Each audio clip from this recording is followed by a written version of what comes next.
咁就有一個最近嘅咧，就係公司肯賠償一個非常高嘅賠償金俾佢，佢都唔想要呢個賠償金，佢一定要想去返工，但係佢傷勢係非常之嚴重嘅。咁醫生全部都話佢做唔到㗎喇，但係佢就係話我真係好想返呢一份工喎，因為我喺返工嘅時候好快樂啊，好多同事啊咁所以咧佢寧願去同個醫生講大話，話佢冇事啦，可以返工。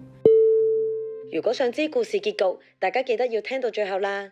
而家梁律師將會同大家深入分析每一個法律情景，增進大家嘅法律知識、法律常識。我係 Hannah 梁律師，法律係非常之複雜嘅，我會用我嘅經驗嚟為你解答每一樣嘅法律問題。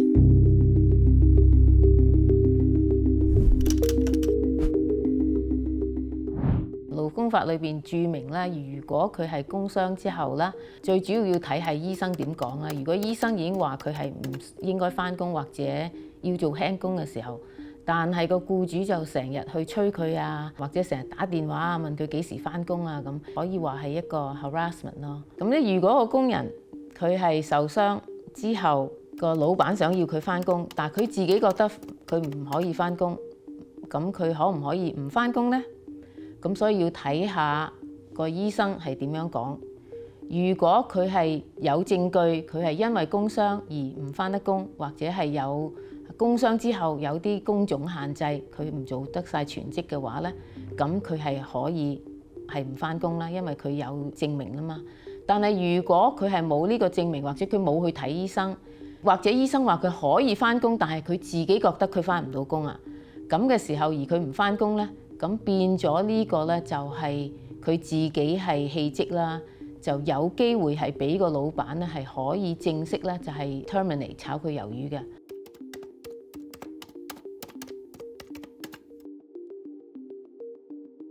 你可以自己決定返與唔返，呢個係個即係受傷嘅工人嘅決定。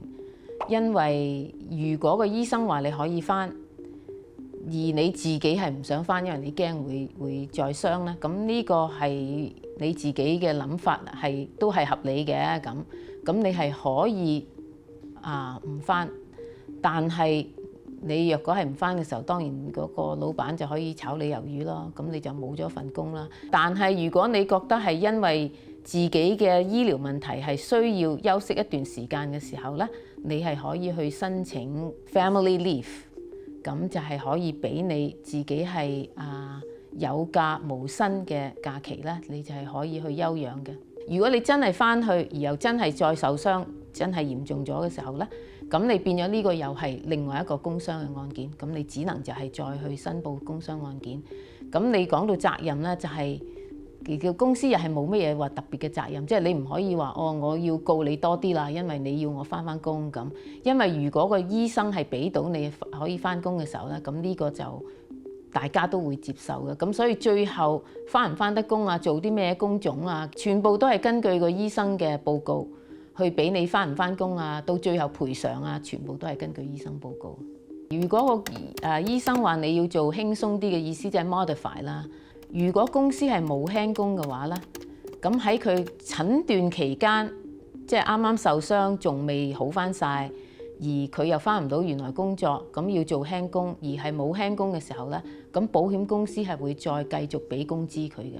但係如果到最後佢已經所謂穩定啦，即係話都好到七七八八啦，但係都係唔可以返去原職，因為佢受傷比較嚴重，而家永久性都應該揾返份輕工嘅話咧，咁就要睇下僱主有冇輕工俾到佢啦。如果僱主話我哋公司根本冇呢一種輕工嘅時候咧，佢係會損失咗呢一份工作嘅。如果你係有工傷案件啦，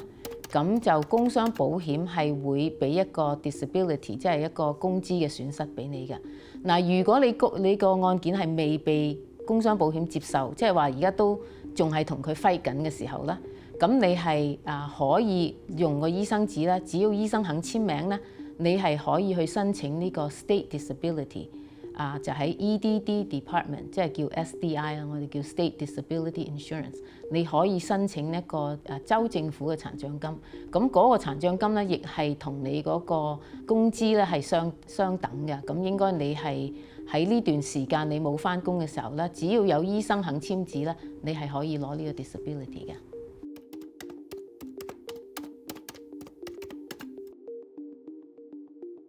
任何一個醫生，若果你個工傷醫生唔寫俾你嘅，你可以揾你自己嘅家庭醫生咯。如果你家庭醫生都唔肯嘅，或者你有另外一個其他嘅醫生，或者 chiropractor 或者即係其他嘅醫生，始終只要有一個醫生咧係覺得你係唔適合返工嘅時候，肯簽呢個disability 嗰個申請表咧，你就可以攞到州政府嘅殘障金。咁係應該有1年嘅時間。